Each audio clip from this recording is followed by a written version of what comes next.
আচ্ছা, আমি যেটা বলতে চাচ্ছি, আমার সাথে কাজ করার মানে সবচেয়ে ফিল্মে তার সাথে আমার কাজ করা হয়নি। বাট আমি তার সাথে অ্যাসোসিয়েশনে শিল্পী সমিতির মধ্যে তার সাথে আমার ৩-৪ বার একসাথে আমরা একই প্যানেল ছিলাম।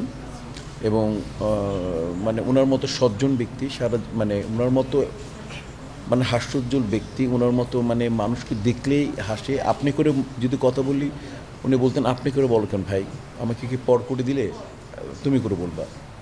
তো এরকম একটা মানুষ মানে আপনারা সবাই জানেন, মানে অঞ্জপা আপা সম্পর্কে মনে হয় তার শত্রু আমি জীবনে দেখিনি কোনো দিন। তার শত্রু মনে হয় আল্লাহ জানে। আমি আজ পর্যন্ত অঞ্জনা আপার সম্পর্কে কোনো কমেন্টস, কোনো ব্যাড কমেন্টস আমি জীবনে শুনিনি।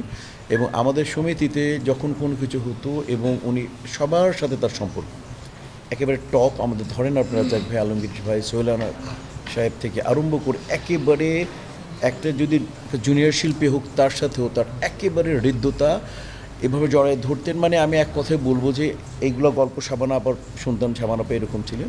তো ওনার ব্যাপারে আমি মানে এক বাক্যে বলবো যে আল্লাহ এত, আমি যেহেতু একসাথে কাজ করি নাই, উনি তো অসম্ভব একজন ভালো শিল্পী ছিলেন, কিন্তু এরকম মানুষ মানে পৃথিবী একটা মানুষও হয় শিল্পীর সাথে সাথে একটা অত্যন্ত উঁচু দরের একটা মানুষ হারিয়েছে, অত্যন্ত বড় মনের একটা মানুষকে হারিয়েছে।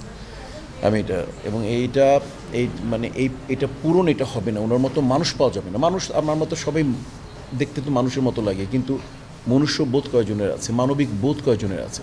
ওনার ভেতরে এটা ছিল। আমি বললাম না, ওনার কোনো শত্রু নাই, মানে আমি আমি জীবনে দেখিনি। তা আমরা তো আমরা চেষ্টা করেছি, তাই না? মানে অসুস্থ হওয়ার পর, জানার পর, কারণ উনি হয় একটু স্বাভাবিক একটা আর্টিস্ট মানুষ, এখন মনে হয় যে আর্টিস্টরা চায় না যে অসুস্থতার কথা ফোকাসে আনতে। তো আমরা অনেক পরে জেনেছি, জানার পর তো আমরা আমাদের বেস্ট ট্রাই করলাম একেবারে। আমাদের সাথে আমাদের অনেকে উপকার করেছে। সাগর ভাইয়ের কথা বলতে হবে।